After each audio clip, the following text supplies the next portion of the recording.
Hey guys, how's it going? Hope everyone's doing good out there. Welcome back, of course, to the Time Bomb channel. The watch we've got in for today is actually one that I won in a draw.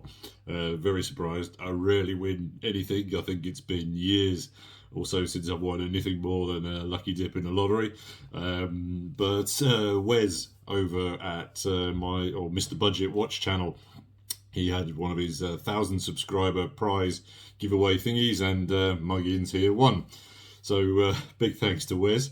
I'll pop a link down to his channel down below. And as I say, so this is the watch I've won. It's the Addiesdive Deep Sea Hunter. So let's flip the camera and give this little thing a review. Okay, so I think Wes, when he did his subscriber giveaway, he did a quick overview of the watch.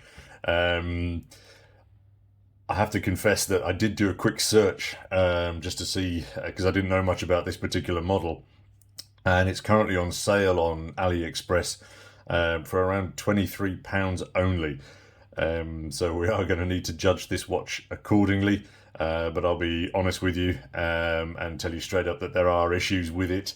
And yeah, I think I'm a little bit disappointed with Addiesdive because, again, I've seen some of their other watches and they are far better finished. This one, though, it's got a couple of aspects to it that I think would really make me struggle to recommend it.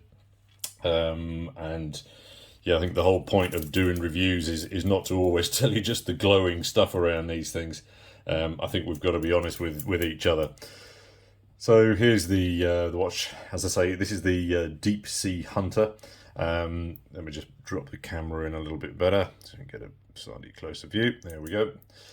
So kicking off with some of the key specs is 44 mils across. You add a couple more for that crown. It sticks out quite a long way. So at least another three mils on there. It then sits north to south on 50 mils, not 55. The lugs themselves then are 20 mils, and it is around 15 millimeters thick. So it is indeed quite a chunker. And obviously then all steel everywhere. Yeah. The caseback, I really like. It features the goggles and the spear gun logos, which I think is a pretty damn cool logo in the micro brand watch aspect. Bizarrely, though, they call it the Deep Sea Hunter, but it only comes with 50 meters worth of watery goodness. So probably good for your washing up, and maybe if you forget it when you're in the shower. The crown obviously then is a push-pull, no screw down here. There is a Myoda quartz ticking away inside, and just when we pull out here, let me show you what. There is quite a lot of wobble, so you can see everything shifts around there when I'm adjusting the time on here. So again, as I say, not brilliantly finished in that sense. Quick set date, neither. So it's odd because you've got like a ghost position in the middle there. I'm not quite sure what's happening there. The bezel then is is a 60 clicker, but just when it's at the top in that 12 position, you can see it's got really quite a lot of wiggle on it. And it does, oh God, they're bashing the camera. It gets stuck a little bit just as it moves past the 12. It's all right going around the end, but just when it comes past here, it gets a little bit stuck. But again, more importantly, I think you can see it really does wiggle out a little bit. And then obviously as well, the bracelet is a little bit loose for my taste. But again, this is why I was referencing that we do need to bear in mind the cost of the watch. As I say, for £23, I suppose in some respects you're getting quite a bit, but I just really wish that they would charge double for these things and fix those aspects on the watch. I do very much like the orange hue on that dial. I think it's a really very positive colour, and surprisingly, I think it matches quite well with the the slightly matted black everywhere else. I wonder though if the if silver was really the best choice for the hands.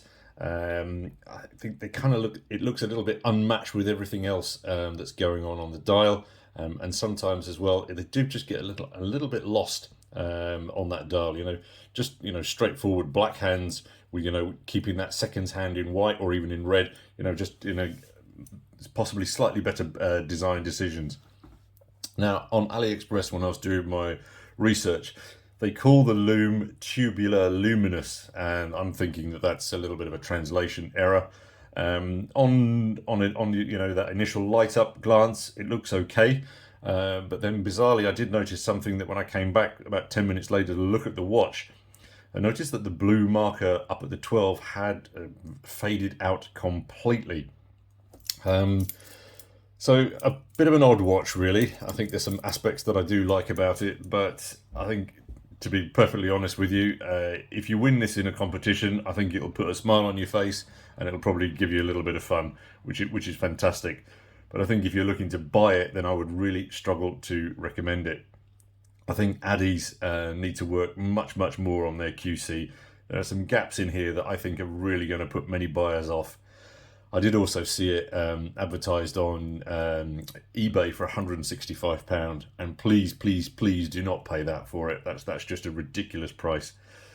But anyway, massive thanks again to Wes. It's always nice to get something for free and win a competition. Gives you a little buzz. Congratulations as well to you, mate, on the rapid growth of your channel. Hope it goes from strength to strength. And of course, until next time, with the last view of the Deep Sea Hunter, this is the Bombardier signing off. Cheers, guys.